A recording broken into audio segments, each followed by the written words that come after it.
morning students. Today we are going to study how to convert decimal fractions to decimal number, and then we'll study how to convert decimal numbers to decimal fraction. But before we do so, you should first know what are decimal fractions. So what are decimal fractions? Any fraction in which the denominator is either 10, 100, 1000. So they are known as decimal fraction. For example, if I write 27 upon 10, or I write 39 upon 100, or I write 87 upon 1000. All these numbers are called decimal fractions. Why they are called decimal fractions? Because in the denominator I have either 10 or 100 or 1000. So now what we have to study? We have to study that how we can convert these fractions, decimal fractions, to decimal number. And then we'll study that those decimal numbers, how can I convert back to decimal fraction. But before we do so, let's understand one more thing.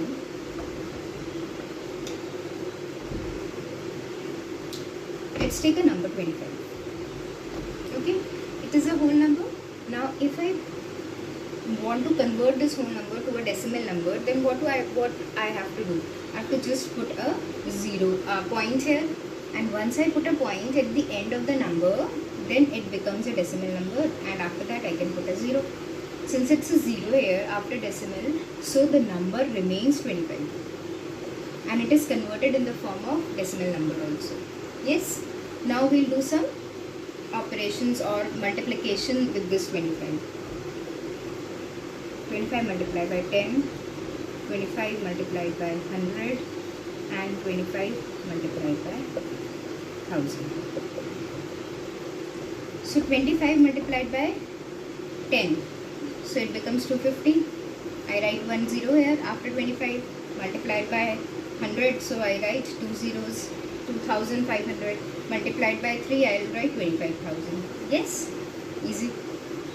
Now let's observe something here, that what I said, that this 25 can be written as 25.0. So if now I ask here also that where is the point, then point is at the end, and in this number where is the point is at the end. Yes, so this is 250, this is 25. So now what we can observe, that what we have actually done, that the number which was 25 and the decimal was here, when I multiplied it by 10, I increased a 0 here, and I simply shifted this point to this, and it becomes 250. Yes. Now in this number also, since it is multiplied by 100, so we have 2 zeros. Where is the point here? Point is at the end of the number. Again I can see that it was 25, and I have shifted point to 2 places here. Yes, now the number is, again do the same thing, point and 0. So now where is the point? The point is here. So again what we have done, when I multiplied it by 1000, so 3 zeros and the point from this place shifted here. So where is the point shifting and how many places? We'll check this, that when I multiplied by 10, so it's 1 0, so it is shifting one place, and which side? Towards my right side. When I multiplied by 100, so it is 2 zeros, so it is shifting 2 places, and where it is shifting? Towards my right. It's my right hand, so towards my right. When I am multiplying by 1000, it is shifting 3 places towards my right. Now why we are doing so? Because we know that division is exactly opposite of multiplication. Yes, so in multiplication what is happening, my point is shifting towards my right side. Yes, so in division what will happen? My point should shift. In multiplication,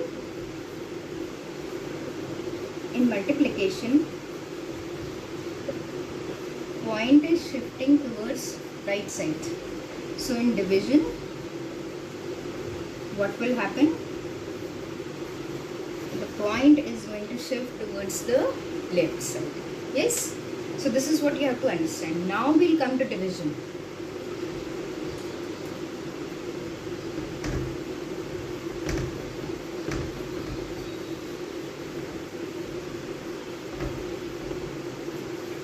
Now let's take a number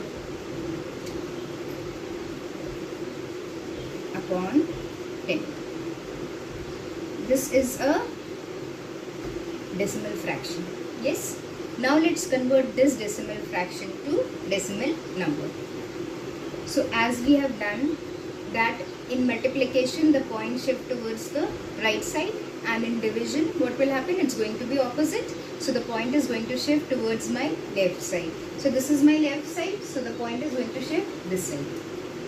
So the number is 729. So where is the point right now? The point is at the end of the number. So where is the point going to shift? Point, since it is division, so point is going to shift towards this side. And how many places? It depends upon the number of zeros out here. So the number of zeros out here is 1. So what we can say, that the point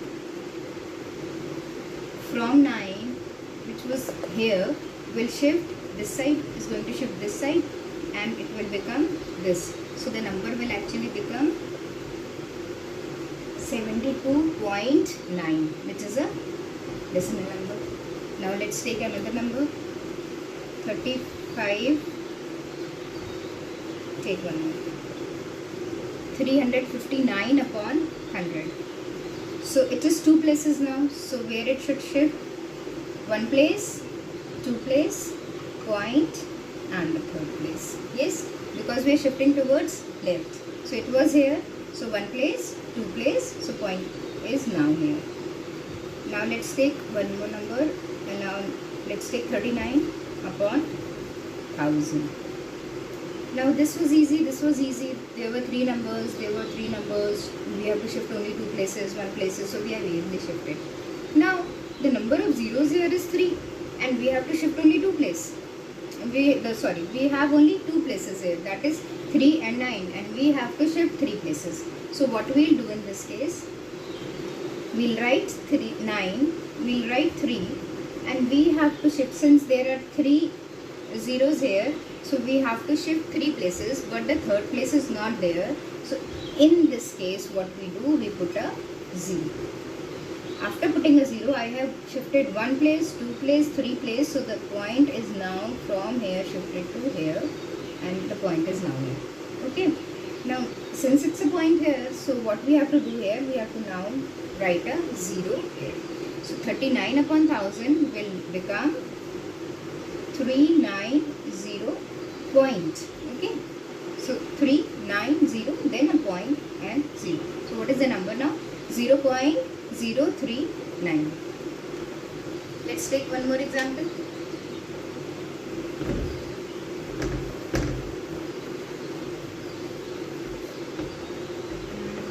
Let's take a single digit number. Let's take 7 upon 1000. So what will happen here? I have only 1 place and I have to shift 3 places. So what will I do? I will write my first place, that is 7.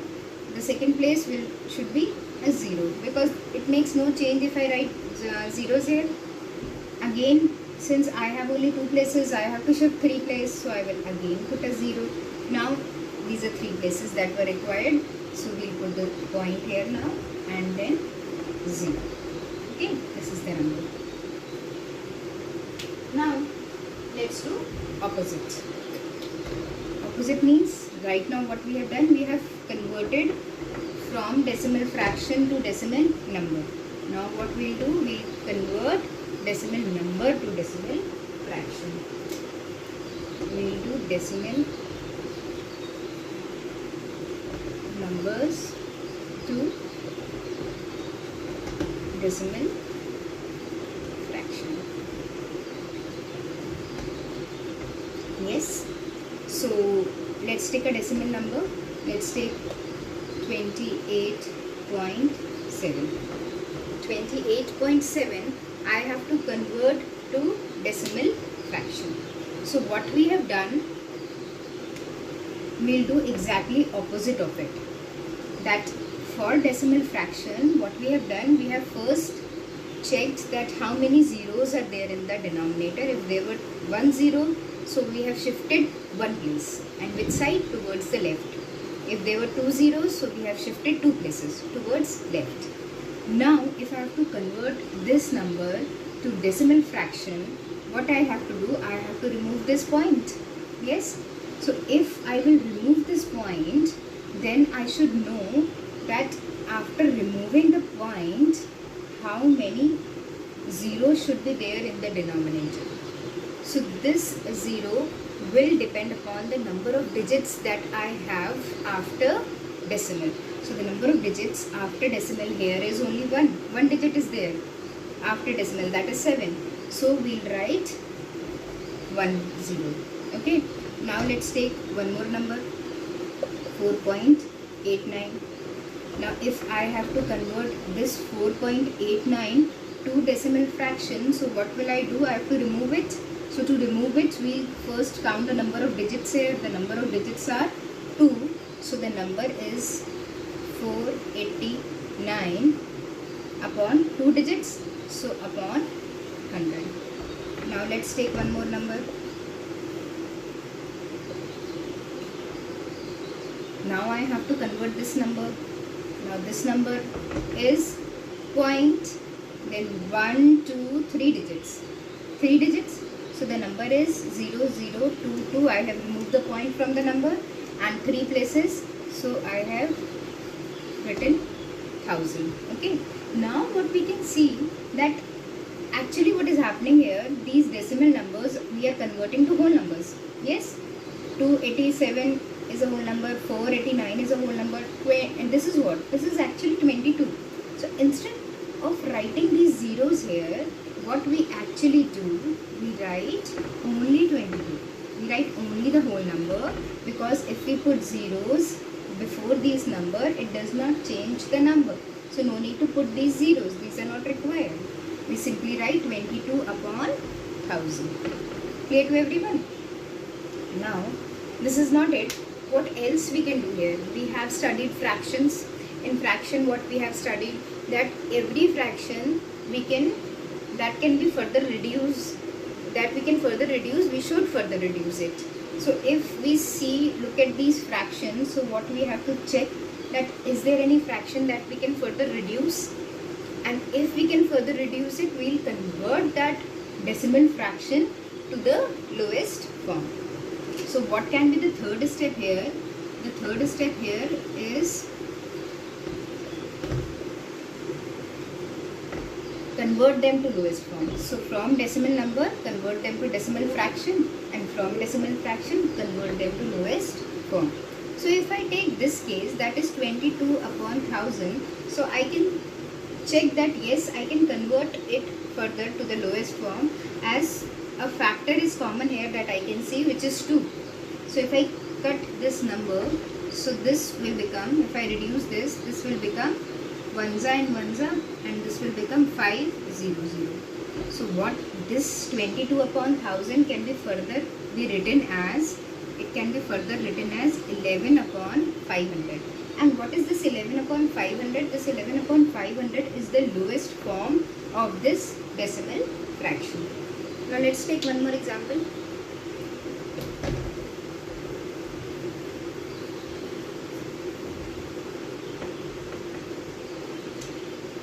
Let's take a number 0.125. Now it is 0.125. So I have to convert it to decimal fraction first. So convert it to a whole number, 125. And how many digits are there after point? 1, 2, 3 digits are there after point. So 1, 2, 3 zeros are there in the denominator. So the number is 125 upon 1000. Now this 125 upon 1000 can be further reduced to the lowest form also. So let's further reduce it to the lowest form. I can see that I can divide it by 5 or 25, whatever number you want. You can divide it by that number. Let's divide it by 25 or 2 times 5. Let's do it. So 12 means by 2, 10. So 2 will be left, which will make it 25. Now this will be 2, 10, 5 2s are 10 and 0. Now further I can reduce it by 5. So by 5, and this will be, now further I can reduce it. So yes, by 1, and this is 8. So what will be the lowest form here? 1 upon 8. So what I have done, first I have cancelled it by 5. Then I can observe that again 5 is common here. So again I have cancelled by 5. Then I can see here again 5 is common. So I have again cancelled it by 5. This is one way as we have done for converting any number to the simplest form. And you can use the other method also, which says that find out the highest common factor between the two numbers and then convert it. This is up to you which method.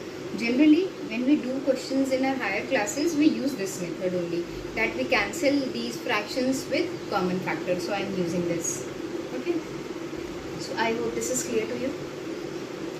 Now what we have done, we have converted this decimal number to decimal fraction and then this decimal fraction to lowest form. Now if I don't want to do this, what else I can do with these numbers is I can actually represent them also on the number line, because I can convert my decimal number to a decimal fraction, and we have already studied in our previous chapter how to represent fractions on a number line. So with the help of this we can further do one more thing, that we can represent these decimals, we can represent these decimals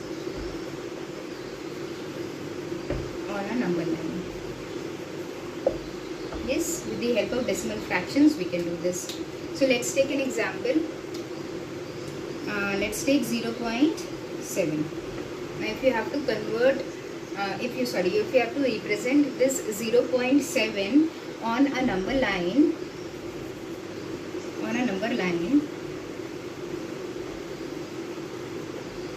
so first let's draw a number line. Yes, and now what we have to do, we have to represent this. Now to represent this, what we have done in fractions, what we have done in fractions, we have taken the fraction, and suppose this was the fraction, 3 upon 8 was the fraction. So what we do, we see the denominator. If the denominator is 8, then we do 8 equal divisions, and the third division we mark it as 3 upon 8.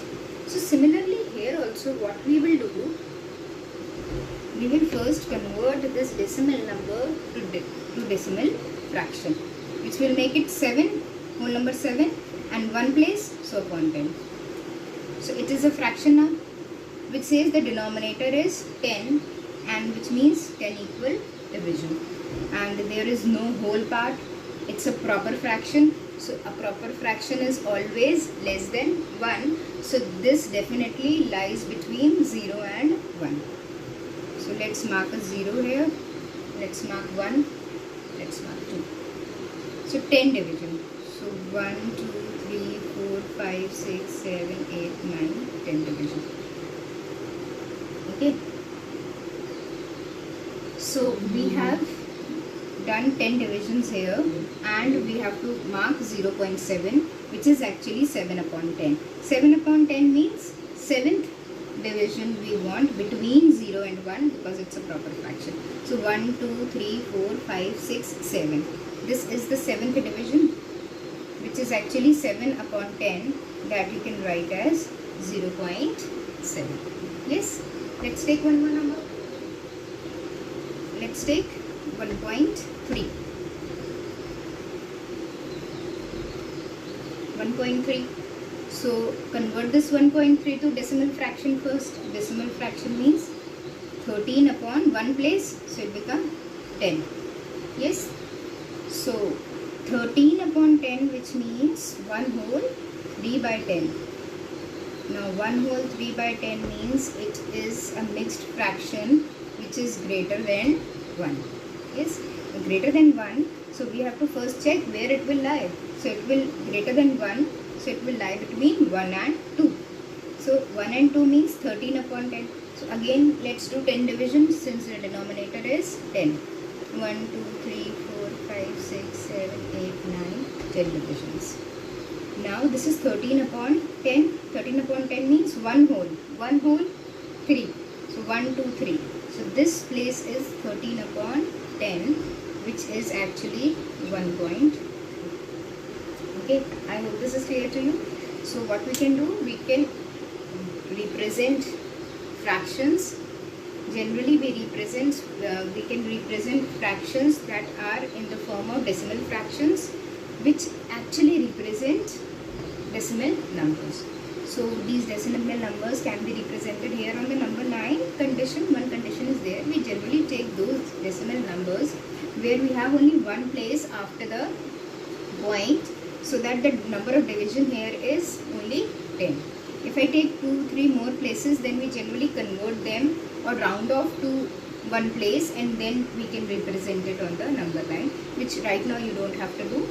You have to only do such numbers where you have only one number or one digit after point. Okay. Now let's do one more thing, that since we are doing the representation of number line, so what we have done, I said it is 0.7, so 7 upon 10 proper fraction. So I said it will lie between two whole numbers, that is 0 and 1. Then I took 1 upon 3, and then I wrote it as this, which I said is equal to 1 whole 3 by 10, and then I said since it is 1 here, so this number is definitely greater than 1 and less than 2, isn't it? Now similarly, if we talk about the 10th place or 100th place, and then we ask you that if I give you a fraction number, if I give you a decimal, and then I ask you that where this number lies between the 10th place. Okay, so suppose if I have given you a number 0.45, and then I ask you that which are the two 10th places where it will lie. So this number is 4, 5. 4, 5 means it is definitely greater than this place, 4 place, okay, and it is less than the next place, that is 0.5. So if I take only this place, so what I can see that it is greater than this 4 place, because it's a 5 here, and it is less than the next place, that is 5. So what we can say, that this whole number at the 10th place is greater than this and less than. So we can say that this is greater than this and less than this if I talk about the 10th place of the number. Okay, now take one more example. Let's take 66. So when I say 66, so it's 66, so we'll say that it is greater than 6, and since it is 66, so it is less than 70, greater than 60. Simple words, if I see 66, so I can say it's greater than 0.6 and it is less than 0.7. Okay, so I hope this is clear to you. This is it for today. Now with the help of this, you can do the homework. Whatever we have done in the class today, you don't have to copy that in your fair notebook. Clear to everyone? I am writing the homework here. You have to only do that homework. Watch this video carefully and then do the homework parts.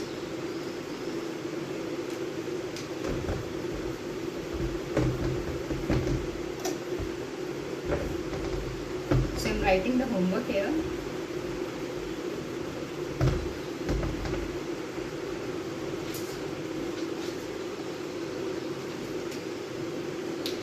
Exercise 7.1, question number 7, all parts. Question number 9, third and fourth part. Then come to exercise 7.2, question number 1, fourth, fifth and sixth part.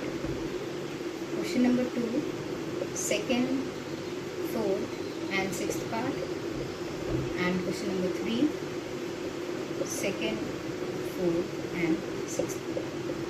Now exercise 7.1, question number 7. I have written all parts, and in this you have to represent decimals on a number line. And what you have to do, you don't have to draw separate number line on the same number line. You will take same number line and you will represent all the decimals that are given, all the parts that are there in question number 7 on a same number line. Okay, thank you so much.